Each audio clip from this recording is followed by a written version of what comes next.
I want to start by welcoming everybody. My name is Paul Adams, CEO of Sound Financial Group. I get the distinct honor of working with Carrie Granger, founder of the Granger Network. And I get to kick off this episode because we have officially invented a new type of podcast episode. This is a debrief-isode. Debrief-isode! It is so good that we realize we finished the last episode. We're talking about a few insights since Lindsay at the Granger Network said, we need to record that. Absolutely. We came up with this term debrief-isode. So Tim Ferriss, when you end up doing a debrief-isode, I would like you to send Carrie Granger and I a special note. We know you listen. This is where you get your best material. I don't know if you know this. I think both Joe Rogan and Tim Ferriss listen to this and then they take and they use it to inspire their episodes. So sorry to let the cat out of the bag, guys, that I would share that, but we let it out here on the air. So here on our first debrief-isode. On our first debrief-isode, we outed you as fans of the podcast. So Carrie, we've got as soon as we got off, one of the first things that occurred to me was our current political climate. And that one of the major things that has happened, and we get to see it a little more clearly than most people, because we got to see it in the media. I remember watching the election results roll in, and we're not going to make this political in nature other than a set of observations. I remember watching, and you guys, if you weren't watching the election roll in that night, you can watch this happen. This is the 2016 election, presidential election? Yes. Yeah. Not midterms most recently, but the 2016 presidential election. You'll see all the ways that the political folks were talking on all of the news channels, trying to figure out all the ways that things are coming together so that Hillary would win. And I remember the moment. It was like, I've watched politics for years. Presidential elections to me are like the Super Bowl. I don't watch a lot of sports. I watched it and I remember the moment when suddenly this different states were rolling in and they looked at each other and said, what's Hillary's path to win from here? And right then was the first time, election evening was the first time anybody in the political realm, especially in the media, had even considered that Trump could win. And so what happened was, much like that end of something first before beginning something, there was no pause. There was no neutral. It went right from Hillary is absolutely going to be president to holy mackerel, Trump is going to be president. And what do we do about that? And it changed everything in the moment. And I think part of what a lot of people are dealing with is there was no end to the prior thing. Mm-hmm. And we went from one kind of extreme to another extreme very rapidly. And there was no completion. There still isn't. There is investigations because maybe other countries helped him get elected, or maybe because he didn't win the popular vote, or maybe because, and there's all these maybes out there. And here's what I thought of as there's a CEO taking over a newly merged company. We get a chance to witness this, and it doesn't matter which side of the aisle you're on, you can witness this incompletion happening countrywide. And people not just like, I don't like the president, but it's different. It's like, I don't like the president. I don't even think he should be there for whatever reason. And now there's a CEO, CFO, newly merged company sitting somewhere listening to this podcast right now, Carrie. And what I fear is that those kind of things absolutely happen in those organizations, but they don't have the gift of the media. Like Trump basically knows everything negative being said about him. In those organizations, they don't. It's all still there. They don't deserve to be there. Who is their uncle? Whatever rumors get started inside of the newly merged enterprise. Can you see some parallels between what we're dealing with as a country right now around that and how that exactly happens inside large organizations, but they can't quite see it the same way? Yeah, I can see, there's a non-acceptance, right? And that's something that we were talking about is, there are plenty us American citizens, right? And we still don't accept the presidential election that happened 2 years ago, right? There's a number of those people. Mm-hmm. And, that's the same thing that you deal with is a non-acceptance. So what does a non-acceptance look like? Mm-hmm. That incompletion, that non-acceptance. It looks like rumination, ruminating. Mm-hmm. It looks like looking backwards. It looks like gossip. Yes. It looks like shoulding. Should be this way. Should all over the place. Yeah, shoulding all over the place. It looks like being stuck in a win, even from the past, right? Like, oh, it used to be so great. And like, you're just stuck there, right? You can't get over it. It looks like blaming. And we see this in organizations all the time. And it's a function of non-acceptance, of incompletion. So, in the last episode, one of the things that I got, also, we just got off the phone. So we're doing this right now, not off the phone. We just got off the recording. So one of the things that I was left with, Paul, after recording the last one is, in the tail end, we said something about listening. And because we were running, past 20 minutes, I thought, all right, we'll just throw this in and leave it. But, that's really the big key. And it's even the key to moving from non-acceptance, from incompletion to completion to acceptance. The listening is really the access to moving from incompletion to completion, or non-acceptance to acceptance. And why I want to talk about acceptance is, acceptance is when, and I think we've spoken about this on a prior episode, but it's important to talk about it now. Acceptance is when, we can acknowledge the thing as it is. We can let the thing be without adding anything. So it,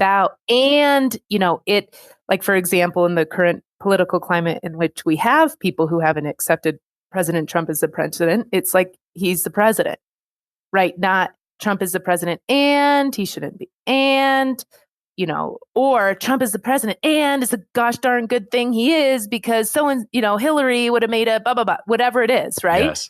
But to be able to just accept the thing as it is without any additions.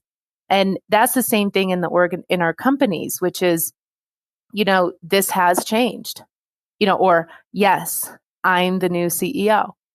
Can they accept, just getting them to the point where they can accept you as the new CEO or the new VP or the new anything, right? Yeah, I really get it. Wasn't, it was this way and it was that way and it, and I'm not doing it the way you'd like me to do it, or though you wish that I could do it. And, can we get to a place in which you can relate to me just as me, not relating to me and the way I should be or the way I shouldn't be. Right. So how we can help people get there is to simply listen in a way that really validates, but doesn't agree. Right. A way that really validates and doesn't agree, such that we can say, yeah, it is that way. You're right. Not it is that way and it shouldn't be. And somebody else does it better. And. Yeah. No modifiers. Like, what is the, there's a term, interrogating reality. Like, if we just interrogate this, just what is accurate or true? What is the fact we could all agree on? Right. And sometimes it's not, yes, exactly that. And at the same time, sometimes it's, yeah. And you're disappointed. Even me, the first person, the person coming in, I could even accept like, wow, and they're disappointed. And they miss the old one. Yes. This is also why one of the things I see in strategic planning a lot is we don't always end the prior year or the prior strategy. Like, we did this well, we didn't do that, we completed this, we didn't complete that, etc. Right? So even beginning your strategic planning or, beginning the next year, sometimes people do New Year's resolutions, begin with the completion. Mm-hmm. Which is so, it makes total sense as you say it. And it's totally counter to our culture, especially a leadership culture where we let people see new visions of the future and we're inspiring and people want to follow. And that works to an extent. So, Carrie, as we finish the inaugural ever to be heard anywhere in podcasting debrief episode, what do you most want our listeners to leave with? That we invented debrief episode. Number one, if you take anything away or you're thinking about getting a tattoo, Debrief-isode should make its way into your tattoo.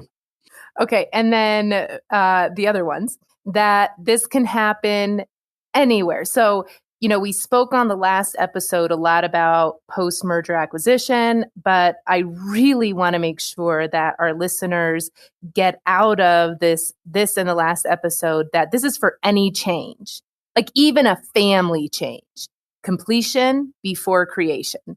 And that's the warning that I want to give everyone, is don't attempt to create until you've completed. Okay. So that's like really number one. And if I could add something, that I know Carrie has a degree of humility, would have her not do that. But you also, especially if there is big change and it's a big corporate change, you may not be the person who can do it. There are times where you've got to have that person, adept from the outside, being able to elicit that listening so that people can really get complete. Thank you for that, Paul. Yes, it has taken a while to and oftentimes I undervalue the kind of listening that we've cultivated. And, part of that is because it's pretty difficult to listen neutrally when you're heavily involved from a position. Yes. So then the second thing is around listening, right? That we're listening not to agree, not for what's accurate or inaccurate, right? So I think at the very tail end of the last episode, you said, I might have gotten away better to listen to my wife, right? So here's what I find in couples a lot and in the workplace, which we do this funny thing called executive marriage counseling. It's not what we advertise, but it's kind of what it is, right? But it's listening. One person will listen for accuracy. Like, is this right? Or is this wrong? Or let me ensure that the record shows the accuracy of what you're saying and the inaccuracy of what you're saying. That's not the way to listen. In fact, actually, though, as everybody's listening to the episode right now, 90% of people like me are listening right now going, I just call that listening. What you just said is not listening, is what I've been calling listening for 40 years. Right. Oh my gosh. Okay. Can we do this episode on listening soon? Like, in our next series or something, we have to get it in. It's fine with me. Okay, I approve. Good. Okay, good. So there really is a different way of listening, which is listening for acceptance. I've used different terms, listening for understanding, to get what they're saying, their world of what they're saying, their experience, their mood, their emotion, just kind of the gestalt of it. You could also say listening to validate whatever their crazy experience is, just really listening to validate that is their experience, or listening for acceptance. So the whole reason, the purpose of listening in this way is that you and they arrive at a sense of acceptance for what is and for what isn't. And a big part of that is that in some cases, something's coming to an end, or there's a decision and that's a decision. But to listen for us to arrive at a place of acceptance. And then the third thing is acceptance is not just for them meaning the people you're listening to or wanting to get on board, but it's also for you. So can you actually do the work to get yourself to acceptance, to include, wow, I did that horribly. I did that the way I did. And the reaction was one of non-alignment, or I'm not like the last one, or, they're expressing a feeling of disappointment, or, yes, I'm currently dealing with someone who is not accepting my ideas, whatever it is, right? Or yes, I'm fearful. So the acceptance is for you as well. And I think those are the three things. Mm-hmm. That's great. Well, what we hope is that everybody in podcasting starts using the term debrief-isode, number one. And second, that's really the thing. That's really what we're after this episode. Yes. But it's our sincere hope that this conversation has been a contribution to your leadership impact.